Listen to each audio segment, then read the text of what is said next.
Shalom, Tuhan Yesus memberkati kita semua. Shalom saudara-saudara. Shalom. Ya, puji Tuhan. Hari ini saudara-saudara kita mempunyai tema mengenai fungsi, tugas, dan peran gereja. Saudara-saudara, kita adalah gerejanya Tuhan. Amin. Amin. Apa yang dimaksud dengan gerejanya Tuhan? Yang dimaksud dengan gerejanya Tuhan adalah Tuhan Yesus adalah kepala dan kita semua adalah anggota tubuhnya. Amin, saudara. Amin. Ya, itulah gereja. Gereja adalah satu persekutuan antara sesama anggota tubuh di mana Tuhan Yesus yang menjadi kepalanya. Nah, saudara-saudara, kita akan lihat mengenai fungsi, tugas, dan peran gereja. Apakah saudara sudah berfungsi di dalam gereja? Apakah saudara sudah melakukan tugas di dalam gereja? Apakah saudara mempunyai peran di dalam gereja? Jadi, hari ini, pagi ini, kita akan melihat fungsi kita di dalam persekutuan, di mana Tuhan Yesus menjadi kepala dan kita adalah semua adalah anggota tubuhnya. Kita juga akan melihat apakah kita sudah melakukan tugas sebagai anggota tubuh Tuhan, apakah kita sudah melakukan peran sebagai tubuh Tuhan yang disebut gereja. Mari kita lihat. Saudara-saudara, apa yang akan kita bahas? Seperti yang saudara lihat mengenai fungsi, tugas, dan peran gereja. Sebetulnya kita akan membicarakan mengenai poin yang keempat. Apa saudara? Poin yang keempat adalah peran gereja dalam proses konseling. Ya, sebetulnya itu yang akan kita bicarakan. Tetapi sebelum membicarakan itu, sebelum membicarakan poin 4, saudara dan saya, kita semua harus tahu apa fungsi kita di dalam gereja, apa tugas kita di dalam gereja, yaitu poin yang kedua, dan poin yang ketiga, apa peran kita di dalam gereja. Kemudian poin yang kelima adalah dasar hukumnya itu apa? Kok kita melakukan fungsi di dalam gereja? Kok kita melakukan tugas di dalam gereja? Kok kita melakukan peran di dalam gereja? Apalagi mengapa juga kita melakukan peran gereja dalam proses konseling? Mari kita lihat poin yang berikutnya. Fungsi gereja. Nah, saudara pasti tahu fungsi gereja. Saudara-saudara, Tuhan katakan apa saudara kepada kita? Pergilah, jadikanlah semua bangsa muridku. Sudahkah saudara melakukan fungsi ini? Apakah saudara sudah menyaksikan mengenai Tuhan Yesus yang adalah Allah menjadi manusia, mati di atas kayu salib untuk menebus dosa kita, dan kemudian dia bangkit untuk membenarkan kita, dan kemudian dia naik ke surga, kemudian dia mencurahkan Roh Kudusnya kepada kita supaya kita kudus. Apa saudara? Kudus. Apa saudara? Kudus. Apa artinya kudus? Mempunyai karakter seperti Tuhan. Itu kudus. Ya, karakter kita semua belum memiliki karakter Tuhan. Saudara-saudara, apakah saudara sudah pergi menceritakan mengenai Yesus? Yesus yang adalah Allah menjadi manusia. Apakah saudara sudah berfungsi sebagai gereja? Kalau saudara dan saya berfungsi sebagai gereja, gereja adalah suatu persekutuan umat Kristen. yang memiliki fungsi utama untuk bersaksi tentang Yesus Kristus di dunia ini. Jadi kalau saudara belum berfungsi, mari kita mulai berfungsi ya. Gereja diambil dari kata eklesia yang artinya dipanggil keluar. Untuk apa saudara? Memberitakan firman Tuhan. Jadi saudara dan saya setelah kita menjadikan Tuhan Yesus kepala, pemimpin kita di dalam persekutuan kita, yaitu yang terdiri dari anggota-anggota tubuh Tuhan yang disebut persekutuan itu atau tubuh tadi, maka tugas kita adalah bersaksi mengenai Yesus Kristus. Bersaksi. Ya, saudara-saudara, gereja diambil dari kata eklesia yang artinya dipanggil keluar. Setelah engkau dan aku bersekutu seperti ini, engkau dan aku dipanggil keluar oleh Tuhan. Dipanggil keluar untuk apa, saudara?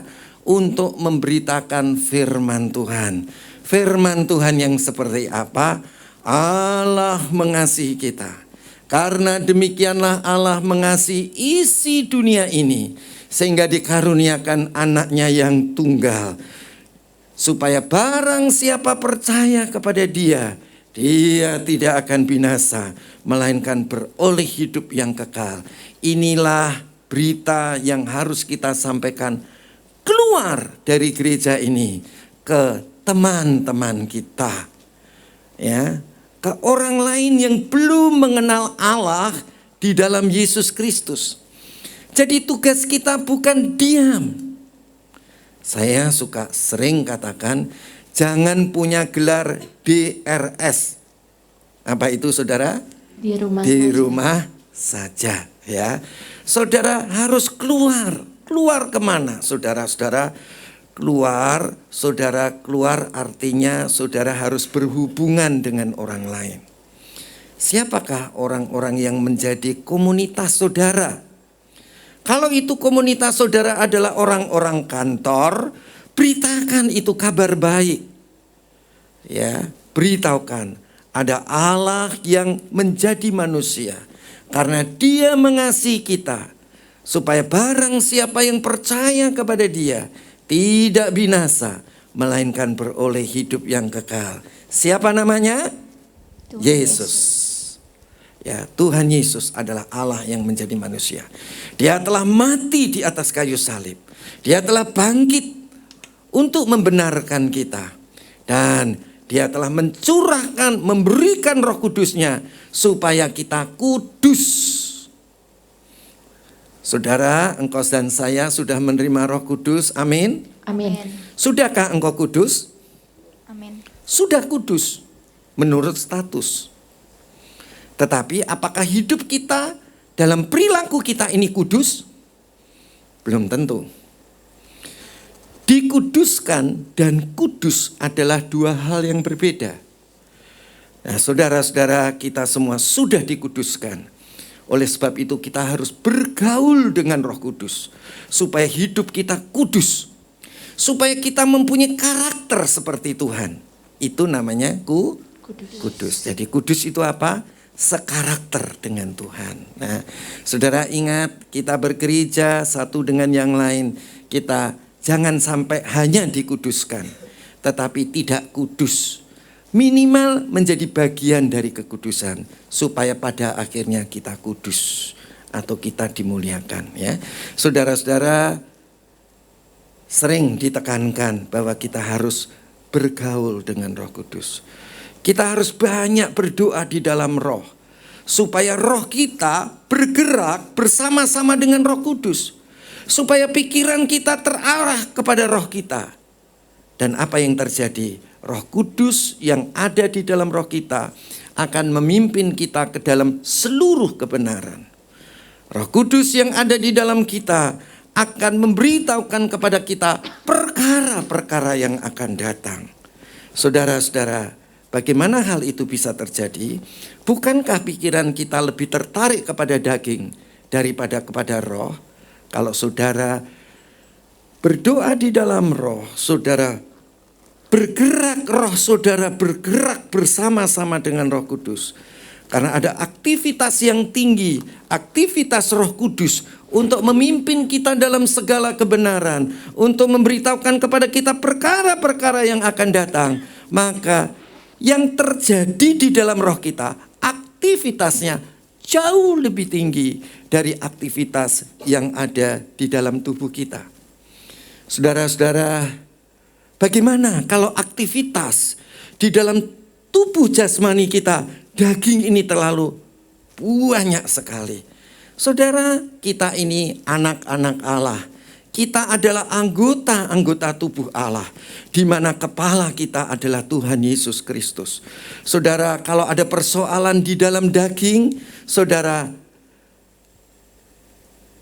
jangan lupa berkonsultasilah dengan Roh Kudus yang ada di dalam. Selesaikanlah semua masalah hidup kita dengan Roh Kudus yang di dalam. Jadi makin banyak persoalan yang di luar, bagi anak-anak Tuhan bukanlah masalah. Tetapi hal itu akan membuat engkau lebih dekat dengan Allah yang ada di dalam rohmu. Saudara-saudara, Roh Kudus itulah yang akan memecahkan semua masalah. Dialah yang akan mengingatkan firman Tuhan kepada kita. Dialah yang akan menghibur kita. Dialah yang akan mengajar kita. Jadi dengan persoalan-persoalan yang di luar, yang di dalam lebih sibuk. Oleh sebab itu, pikiran kita akan selalu tertarik kepada roh kita yang ada di dalam. Di mana saudara-saudara, asal saudara senantiasa berdoa di dalam roh. Karena ketika engkau berdoa dalam roh, Roh Kudus yang ada di dalam roh kita, roh kita akan bergerak bersama-sama dengan Roh Kudus. Saudara, jadi aktivitas di dalam roh kita sangat tinggi. Ya, jadi jangan khawatir bahwa pikiran kita akan pasti tertarik dengan Roh Kudus yang di dalam. Itu yang pertama kita bicarakan mengenai fungsi gereja. Mari saudara kita lihat yang kedua, yaitu tugas gereja. Ya, fungsi gereja tadi bersaksi. Ya, ingat baik-baik, apakah engkau sudah melakukan fungsimu? Yang kedua, tugas gereja. Saudara, tugas gereja itu dibagi 3.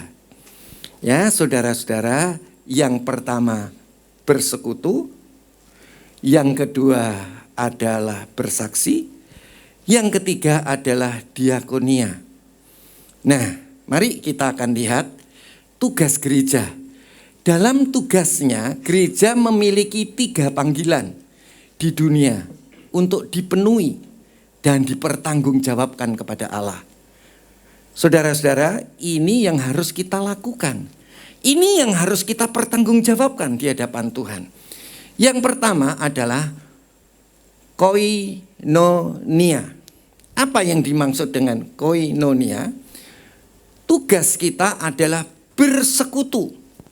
Jadi saudara dan saya, tugas kita sebagai anggota tubuh Tuhan, di mana Tuhan Yesus menjadi kepalanya, di mana Dia telah memberikan roh-Nya kepada kita. Saudara-saudara, kita mempunyai 3 panggilan yang harus kita penuhi, yaitu yang pertama adalah koinonia, yaitu bersekutu. Bersekutu merupakan tugas pertama gereja sebagai tempat persekutuan umat Tuhan dengan sikap saling berbagi dan mengasihi satu dengan yang lain. Saudara, sangat mudah untuk saudara bisa perumpamakan apa itu adalah tugas gereja yang pertama, yaitu bersekutu. Saudara-saudara, kalau ada anggota tubuh kita yang satu sakit, yang satu lemah, pasti ditolong oleh anggota tubuh kita yang lain. Betul, saudara? Betul.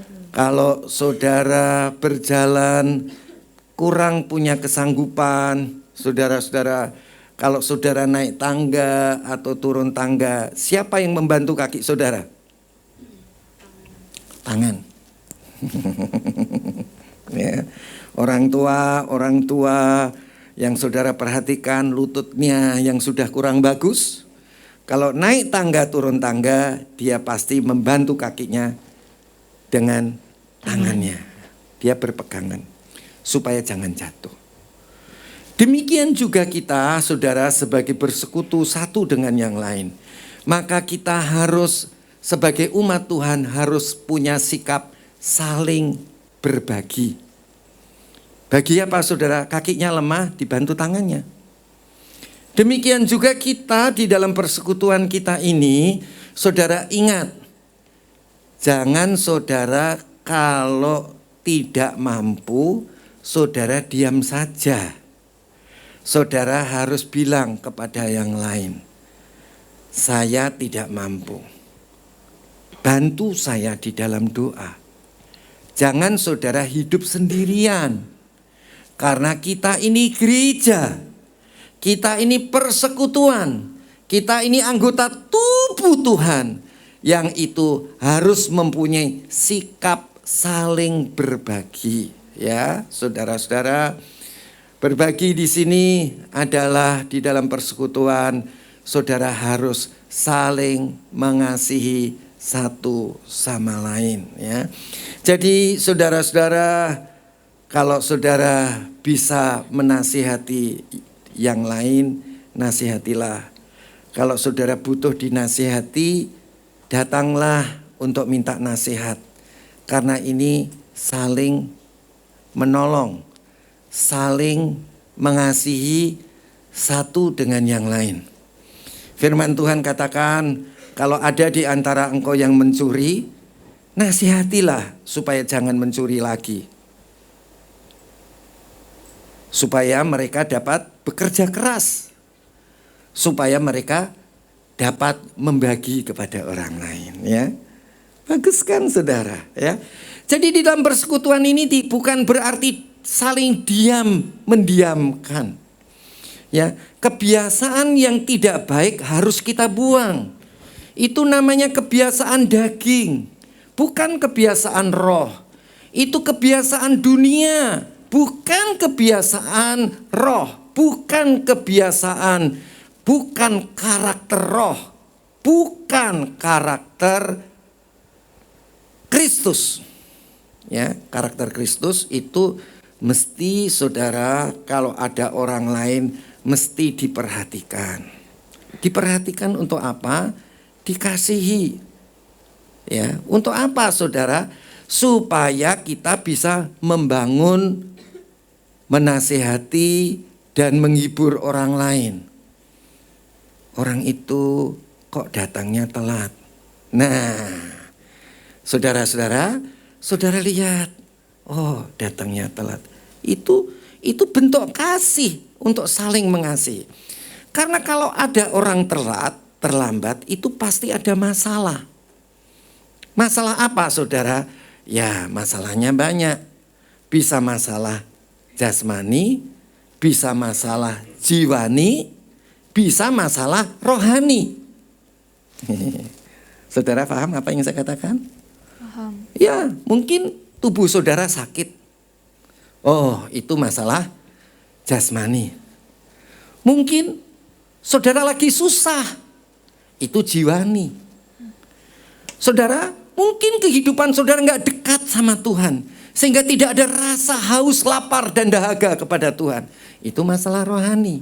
Nah, saudara-saudara, di dalam tubuh Tuhan, di dalam satu persekutuan, bersekutu dengan satu dengan yang lain, kita harus punya budaya yang betul. Budaya bersekutu sebagai anggota tubuh Tuhan. Yaitu saudara perhatikan, saudara kemudian kita harus saling menasihati.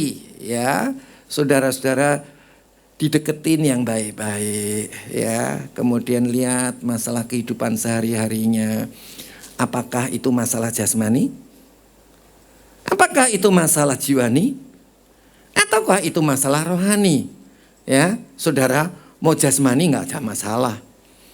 Wah, susah kerja. Saudara-saudara, kalau orang itu cinta Tuhan, berkarakter seperti Tuhan, itu tidak ada masalah. Walaupun itu di dalam pekerjaan atau sakit penyakit sekalipun. Atau masalah keluarga pun tidak ada masalah. Saudara-saudara, karena kalau kita berkarakter seperti Tuhan, Tuhan katakan begini, carilah dahulu kerajaan Allah serta kebenarannya, maka sekaliannya itu akan ditambahkan kepadamu. Jadi kalau saudara dan saya punya karakter seperti Tuhan, saudara-saudara, berkat itu yang akan mengejar kita. Sekaliannya itu akan ditambahkan kepada kita. Jadi saudara-saudara, kalau ada orang yang kekurangan, apa yang saudara perlu nasihatkan? Lihat dulu, masalahnya apa? Jasmani. Oh, jasmani. Jasmani itu kok bisa begitu, kenapa sih? Bukankah Tuhan ingin mengangkat kita menjadi kepala, bukan menjadi ekor? Bukankah Tuhan mengatakan apa saja yang engkau kerjakan menjadi berhasil dan beruntung? Bukankah Tuhan katakan kalau engkau minta, maka engkau akan menerima? Ya. Saudara-saudara, jadi yang penting saudara, orang itu cinta Tuhan. Berkarakter seperti Tuhan. Ya, masalah jasmani, masalah jiwani, pikiran. Pikiran apa saudara-saudara? Waduh, nanti suamiku gimana? Istriku gimana? Nanti orang tuaku gimana? Nanti anak-anakku gimana? Ya saudara, itu adalah masalah jiwa, pikiran, khawatir, takut, depresi. Saudara-saudara, itu obatnya mah gampang. Apa obatnya saudara-saudara? Kalau dia itu kenal Yesus, saudara, dan dia itu mempunyai karakter seperti Yesus, nggak ada masalah yang tidak bisa diselesaikan. Ya, orang depresi, khawatir, takut. Kenapa saudara-saudara? Karena dia sebetulnya hubungannya dengan Tuhan terputus. Dia tidak cinta Tuhan. Tapi kalau orang itu cinta Tuhan, saudara, nggak pernah khawatir, nggak pernah takut, nggak pernah depresi. Karena dia tahu Tuhan itu mengasihinya. Dan Tuhan mencukupkan dalam segala perkara untuk kita. Jadi ujung-ujungnya apa? Masalah rohani. Ya, mau jasmani, masalah rohani sebetulnya. Mau jiwani, sebetulnya masalah rohani. Mau rohani, ya karena saudara dan saya hubungannya putus sama Tuhan. Ya, maka itu rohani saudara kering, haus, dahaga. Karena tidak menjadikan Yesus satu-satunya sumber kehidupan kita. Tadi lagunya apa? Tadi lagu apa? Selain kau tiada yang lain. Wah, itu cakep itu ya kan? Selain Tuhan tidak ada yang lain. Saudara-saudara, kalau itu engkau praktekkan sungguh-sungguh, tidak sekedar dinyanyikan. Wow, saudara adalah orang-orang yang diberkati Tuhan. Amin. Ya, bukan saja jasmani, bukan saja jiwani, tetapi juga rohanimu. Engkau akan selalu rasa dekat dengan Tuhan. Tidak ada rasa khawatir, takut. Tidak ada. Jiwamu tidak akan merasakan itu. Kekurangan pun tidak. Saudara-saudara, tidak ada orang yang takut kepada Tuhan itu datang meminta-minta kepada orang lain. Amin. Tetapi kalau kita takut dan hormat kepada Tuhan, kita bukan menjadi orang yang meminta, tetapi kita menjadi orang yang memberi. Amin. Amin. Wah, Amin. keren ya. Oke, mari kita lihat next ya. Tugas gereja yang kedua adalah seperti fungsi tadi. Tetapi ini masuk juga di dalam tugas. Fungsinya apa tadi? Bersaksi. Bersaksi mengenai Yesus dan firman-Nya. Demikian juga fungsi tadi masuk di dalam tritugas. Tritugas gereja. Tritugas gereja yang pertama apa? Bersekutu. Yang kedua apa saudara? Bersaksi. Marturia atau bersaksi. Ya. Bersaksi merupakan tugas selanjutnya untuk menjadi saksi karya penyelamatan Allah terhadap manusia berdosa. Supaya kabar baik dapat disampaikan kepada semua orang. Jadi saudara, tugas saudara yang kedua di dalam gereja, saudara itu harus bersaksi. Bersaksi ini sama dengan fungsi yang tadi ya. Jadi saudara mesti bersaksi ya. Jadi karena saudara itu dipanggil keluar ya, saudara untuk bersaksi. Jadi jangan gelarnya DRS, di rumah saja. Oke, mari kita masuk yang ketiga. Nah, saudara, yang ketiga adalah diakonia atau melayani. Nah, saudara-saudara, diakonia atau melayani, banyak orang Kristen yang salah pakai kaprah. Apa yang salah kaprah? Saudara bagi-bagi ke orang yang bukan anak-anak Tuhan. Dampaknya apa, saudara? Kita dibilang mengkristenkan. Ya. Memang yang paling gampang ya itu aja. Punya uang dibagi-bagi. Ya, saudara-saudara, dalam hal ini diakonia yang artinya melayani ya, merupakan tugas gereja untuk melayani siapapun yang ingin datang kepada Allah. Bukan semua orang. Ya. Saya tidak pernah memberi kepada siapapun. Ya, saudara-saudara, kalau itu bukan anak Tuhan. Ya. Saudara kan suka diakonia kan? Bagi-bagi makanan. Ya kan? Saudara-saudara, menolong boleh ya, tapi yang dimaksud diakonia ini adalah merupakan tugas gereja untuk melayani siapapun yang ingin datang kepada Allah. Jadi apapun yang kita kerjakan dari Allah dan untuk Allah. Jadi saudara-saudara, saya menolong banyak orang. Ya, kalau saya hitung enggak 1, 2, bukan 10, bukan 20, banyak saya yang tolong. Tetapi saudara, untuk apa kita tolong orang? Karena saya tahu dia anak Tuhan. Dia perlu saya tolong. Karena semua apa yang saya ada dari Tuhan, maka saya bagi kepada orang lain karena Tuhan.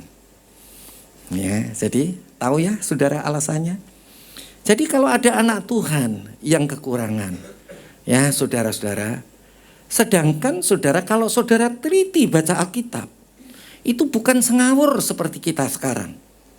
Apa sengawur? Saudara lihat, baca Alkitab yang baik-baik. Janda aja kalau mau ditolong, itu harus janda yang sudah tua. Janda yang sudah tidak berkeluarga.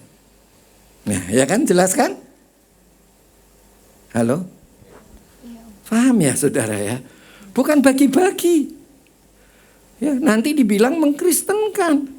Tujuan kita bukan, saudara-saudara. Jadi kalau saudara diakonia mesti jelas.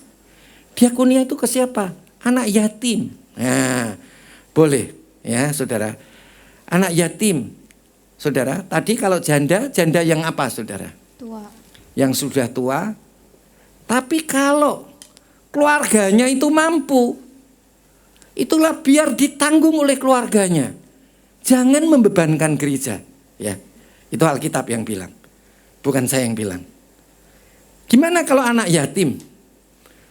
Saudara-saudara, ya memang secara manusia kita memang harus tolong orang. Tetapi saudara, berkat itu datang dari Tuhan. Dan kita harus, saudara-saudara, coba baca di Kisah Rasul. Ya, di Kisah Rasul itu apa saudara-saudara? Semuanya itu untuk sesama anggota, yaitu mereka yang tidak mampu. Ya, itu baru ditolong. Ya, diakonia atau melayani merupakan tugas gereja untuk melayani siapapun yang ingin datang kepada Allah, ya, yang ingin menjadi anak Allah, ya. Jadi saudara-saudara, supaya jangan kita dibilang mengkristenkan.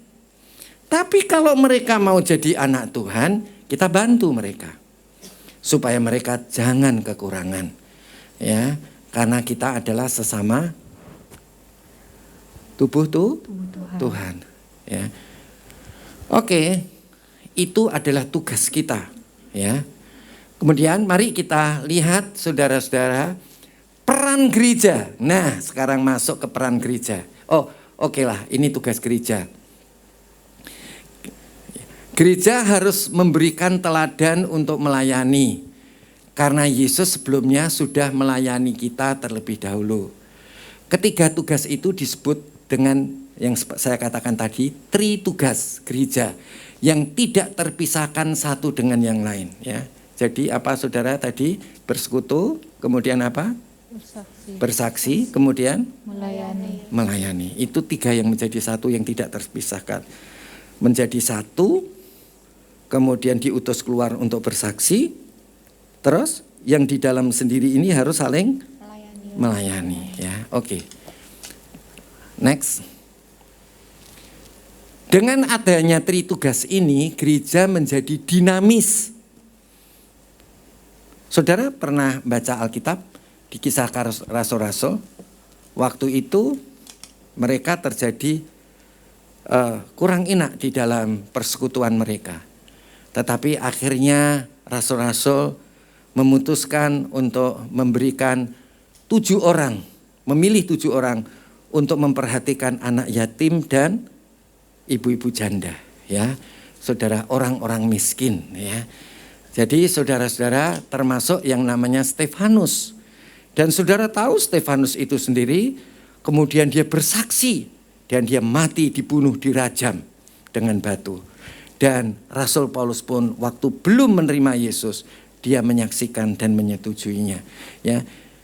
Saudara, jadi kalau kita bersekutu, bersaksi keluar dan saling melayani, di mana dasarnya adalah kasih, saudara-saudara, itu kita jadi dinamis. Kalau kita hidup sendiri-sendiri, susah-susah sendiri, bingung-bingung sendiri, ya namanya nggak bisa gerak. Ya, jadi kita tuh harus bersatu. Ya. Kalau saya ambil istilahnya Ibu Mega, saudara-saudara, dia kasih contoh, ini gelas. Ini gelas ya. Saya suka sama gelas ini. Gelas ini solid. Nah, kalau Bu Mega bilangnya solid. Coba kalau gelas ini pecah, nggak solid, nggak berfungsi gelas itu. Jadi kita sebagai gereja, kita bisa berfungsi bagi dunia. Bisa menyelamatkan dunia. Bisa berguna bagi dunia. Kalau saudara dan saya, istilahnya Bu Mega, solid. Ya, solid itu nggak pecah. Ya, jadi begitu saudara-saudara. Jadi tugas tadi berdasarkan hierarki, kumpulan yang disusun berdasarkan level adalah sebagai pemimpin dan gembala gereja. Jadi saudara, di dalam persekutuan kita ini ada kepala yang universal, yaitu Tuhan Yesus Kristus. Tetapi ada yang namanya kepala atau jemaat, kepala jemaat, yaitu namanya gembala. Jadi saudara dan saya harus tahu yang namanya hierarki. Gereja bukan demokrasi, tapi gereja itu adalah teokrasi, ya. Jadi saudara tidak boleh mencampurkan, saudara-saudara, hal-hal yang di dunia ke dalam gereja. Gereja itu bukan demokrasi, tapi gereja itu adalah teokrasi, yaitu tugas hierarki. Kumpulan yang disusun ada sebagai pemimpin dan gembala gereja. Jadi saudara-saudara, saudara dan saya harus memperhatikan siapa pemimpin kita, Tuhan Yesus. Siapa yang diwakilkan adalah gembala dalam gereja setempat. Jadi saudara tidak boleh mengadakan asas demokrasi. Saudara, Pemimpin Kostrad kita siapa namanya? Kasatnya siapa? Pak Dudung. Ya, dia bilang apa di tentara? Memang negara kita demokrasi. Tetapi di dalam ketentaraan, angkatan bersenjata, tidak ada yang namanya demokrasi. Saudara tahu kalau kira-kira angkatan bersenjata itu demokrasi? Maju! Ntar. Kenapa maju? Kenapa nggak tunggu dulu? Itu demokrasi ya kan? Dengerin dulu dong pendapat saya. Kalau tentara begitu, nggak solid, akhirnya apa saudara? Menang atau kalah? Kalah. Nah itu kira-kira. Sama saudara di dalam perusahaan. Perusahaan juga bukan demokrasi. Ya. Dia itu dari atas ke bawah itu apa yang dikatakan di atas itu harus meresap sampai ke bawah. Kenapa saudara? Karena namanya perusahaan itu usaha. Kalau saling demokrasi untuk mencari profit, nggak profit. Ya, sampai di sini paham ya saudara ya? Ya, jadi gereja juga sama. Kalau gereja adalah teokrasi. Oke, next. Sekarang kita masuk di dalam peran gereja. Peran gereja sebagaimana mestinya yaitu memelihara anggota jemaat dan bukan memerintah. Ya. Kita, saudara-saudara, saya tidak memerintah saudara, tetapi saya memelihara, saya melayani, memelihara saudara. Loh, saudara-saudara, orang yang mengasihi itu pasti memelihara. Gimana cara memeliharanya? Saudara dan saya, kita bawa kepada Tuhan. Ya. Bagaimana supaya kehidupan rohani kita benar, supaya jiwa kita jadi benar, tubuh kita jadi benar. Itu namanya peran gereja, yaitu memelihara jemaat. Oleh sebab itu, saudara, kita semua harus membawa semua jemaat itu dibawa kepada Tuhan. Ayo kembali kepada Tuhan. Ya, saudara, bagaimana hubungan kita dengan Tuhan? Apakah kita mengasihi Tuhan? Ya, saudara. Jadi kalau saudara harus lihat di dalam masalah dia adalah masalah jasmani, mesti kita dekat sama mereka supaya tahu masalah mereka masalah jiwani. Kita harus dekat sama mereka. Masalah mereka adalah ataukah masalah rohani. Masalah apapun jasmani dan jiwani juga apalagi rohani itu adalah sumbernya dari hubungan kita dengan Tuhan. Kalau hubungan kita beres sama Tuhan, semuanya pasti jadi. Percaya saja. Ya, sebagai pelayan Allah kita dapat memberi arahan kepada jemaat. Jadi kita ini satu dengan yang lain harus saling menggembala. Bukan berarti kita gembala, tetapi saling menggembala. Hierarki kita adalah sebagai gembala. Saudara-saudara menggembalakan satu dengan yang lain. Di rumah kita menggembalakan anak-anak kita, menggembalakan suami, menggembalakan istri, menggembalakan orang tua kita. Ya, saudara. Kemudian di dalam gereja kita juga saling menggembalakan satu dengan yang lain. Jadi apa yang saudara harus buat? Saudara perhatikan satu dengan yang lain. Dia punya masalah apa? Jasmani, jiwani, rohani. Lihat, kemudian kita berikan nasihat, membangun, menasihati dan menghibur ya. Jadi saudara, jangan ada di dalam gereja ada orang yang kekurangan. Kekurangan itu jasmani. Jangan ada orang di dalam gereja yang depresi. Depresi itu jiwani. Dan jangan ada orang di gereja tidak punya karakter seperti Tuhan. Itu masalah rohani ya, karena hubungannya dengan Tuhan, karena cintanya sama Tuhan belum ya. Agar dapat berkarakter, sesuai dengan ajaran firman Tuhan. Jadi fungsi kita supaya di dalam gereja itu, supaya perannya, ini perannya saudara, perannya di dalam sesama gereja, di dalam gereja itu harus berkarakter seperti Tuhan. Fungsinya apa saudara? Bersaksi. Bersaksi. Tugasnya yang pertama bersekutu, bersaksi, Melayani. melayani ya, melayaninya di dalam ya. Ya, oke, yang datang kepada Tuhan. Kemudian yang ketiga apa saudara? Peran gereja. Peran gereja apa saudara? Memelihara. Ayo, peran gereja supaya semua orang berkarakter seperti Tuhan. Perannya punya karakter seperti Tuhan ya. Jadi kita satu dengan yang lain kita berperan. Lihat satu dengan yang lain. Punya karakter seperti Tuhan? Enggak. Ya, kita harus berperan. Nah, gimana cara berperannya? Next. Nah, ini peran yang harus dilakukan oleh gereja dalam proses konseling. Jadi orang-orang yang belum sekarakter dengan Tuhan, saudara-saudara itu perlu dikonseling. Ya, maka itu saya pertama-tama amati dia, dekati dia, ya saudara-saudara, supaya saudara bisa mengkonseling ya. Nanti sore saya akan jabarkan mengenai konseling ini ya. Peran yang harus dilakukan gereja dalam proses konseling dasarnya adalah mengasihi. Jadi bukan ngeliatin orang untuk cari salahnya.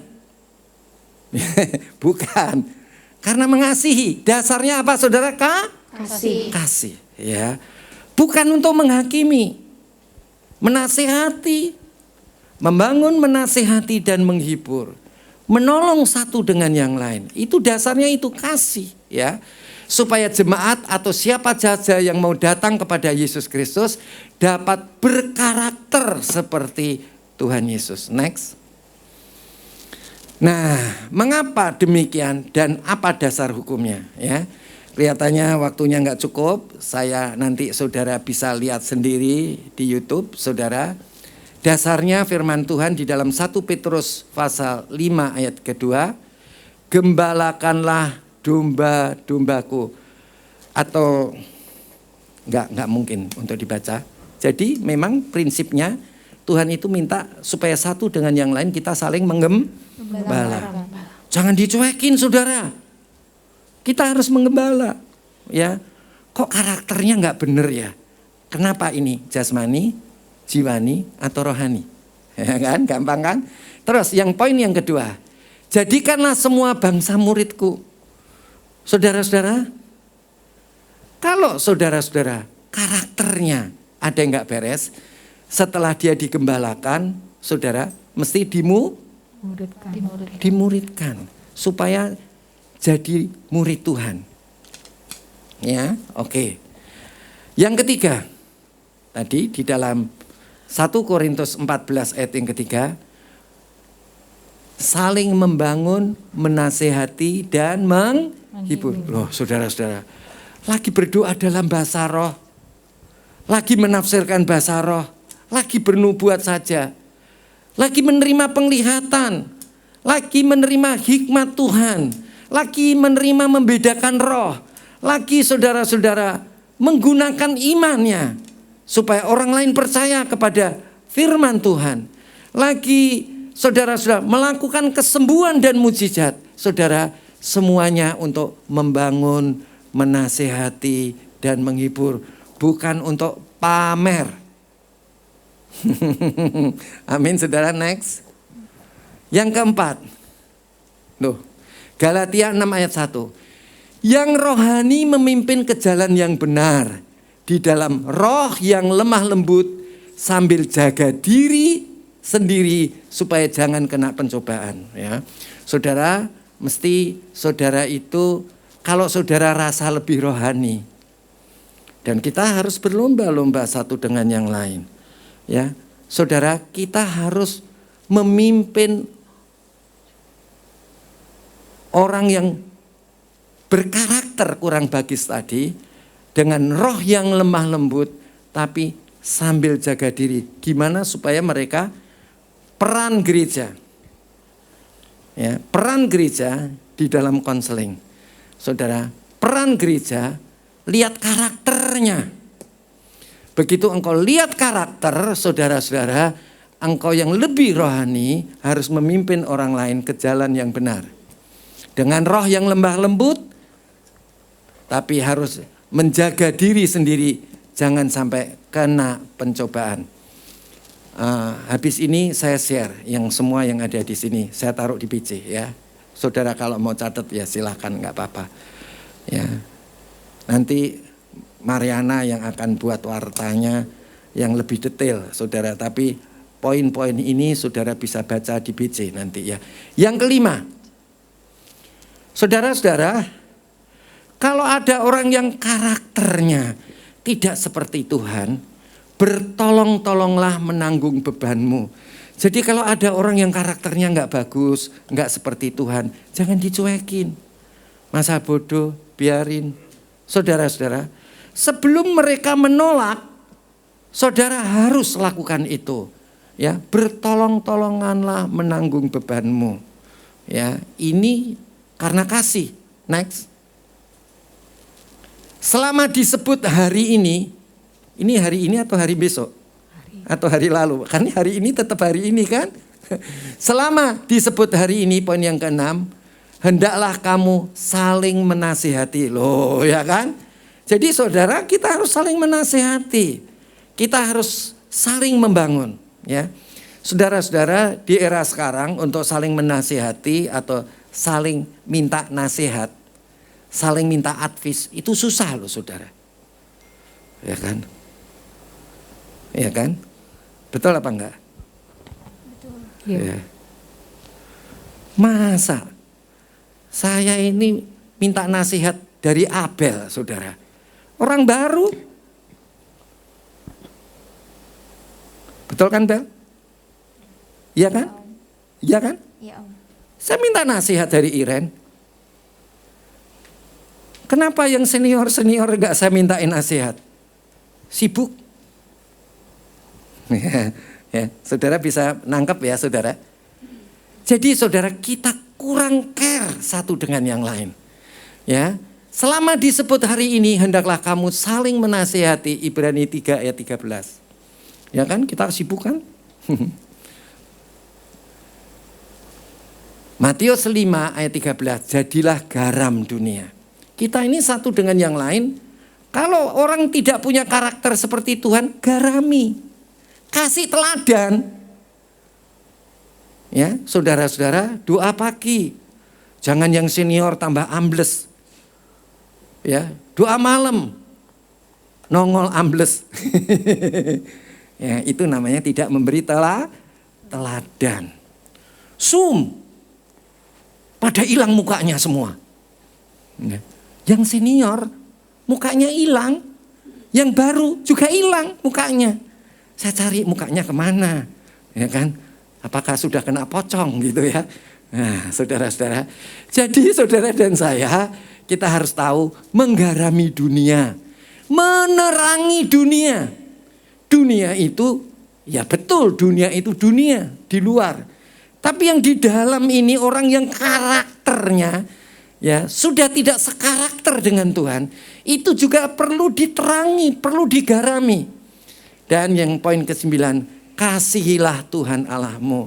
Saudara-saudara, kita harus jadi teladan untuk orang lain. Mengasihi Tuhan. Lebih dari segalanya. Ku ingin kau Tuhan. Waduh, kalau nyanyi bagus ya. Ayo praktekkan sekarang. Ya kan? Praktekkan saudara. Saya senang kalau semua jadi penyanyi. Ya kan?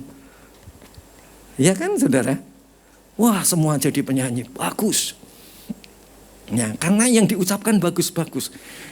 Dan saudara-saudara, kalau itu engkau ucapkan dari dasar hatimu, engkau akan menjadi orang hebat, segambar dan serupa dengan Tuhan.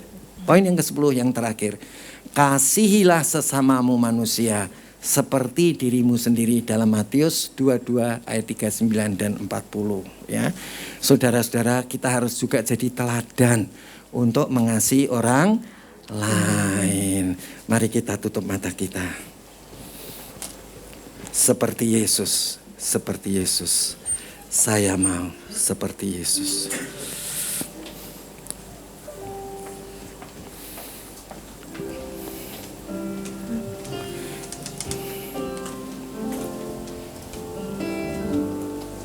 Yesus seperti Yesus,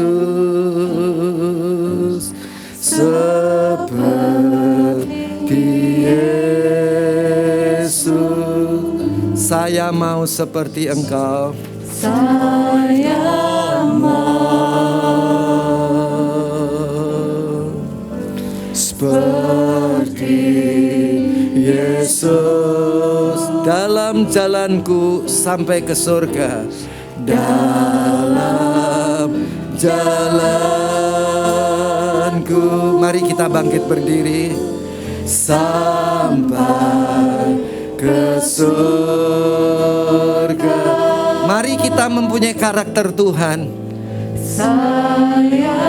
Kita berperan sebagai gereja untuk dapat mengkonseling orang lain. Haleluya, haleluya. Seperti Yesus, seperti Yesus. Jangan takut anakku.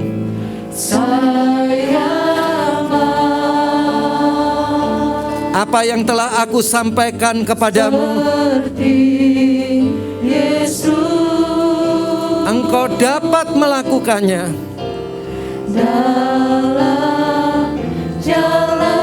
di dalam aku. Engkau dapat melakukan apa yang tidak dapat engkau lakukan.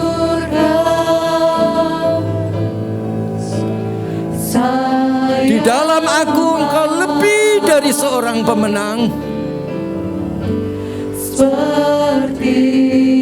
Angkat kedua tanganmu seperti Engkau Tuhan, seperti Engkau. Seperti Yesus. Erala sando. Seperti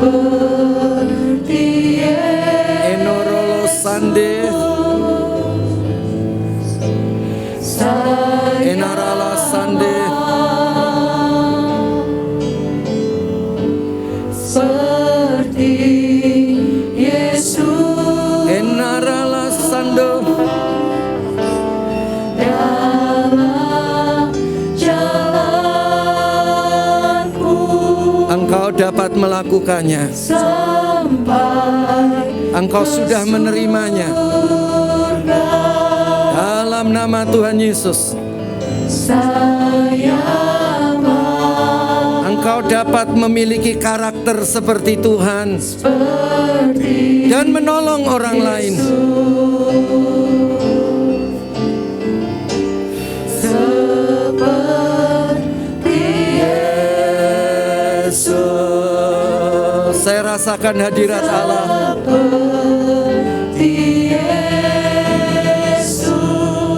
Katakan, ya Tuhan, aku mau. Saya mau. Aku dapat menjadi seperti Tuhan. Sekarakter, segambar dan serupa dengan Tuhan. Dalam jalanku.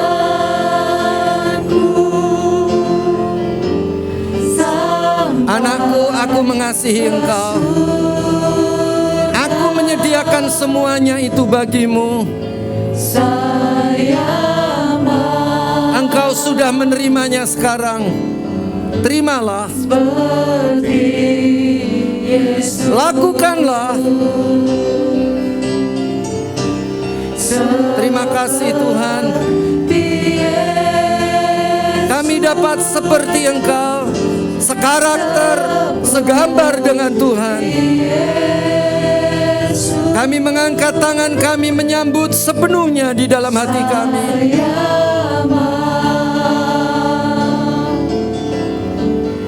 Seperti Yesus Dalam jalanku sampai ke surga. dalam Jalanku sampai ke surga. Saya mau seperti Yesus.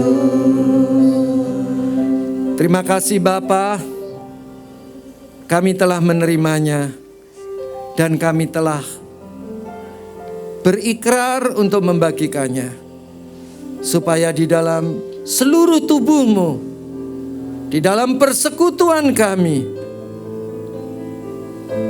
semuanya memiliki karakter seperti Tuhan, dan kami saling mengasihi, saling menolong, saling menerangi, saling menggarami, saling menasihati, dan kemuliaan Allah memenuhi gerejamu. Di dalam nama Tuhan Yesus kami sudah berdoa. Haleluya. Amin. Silakan.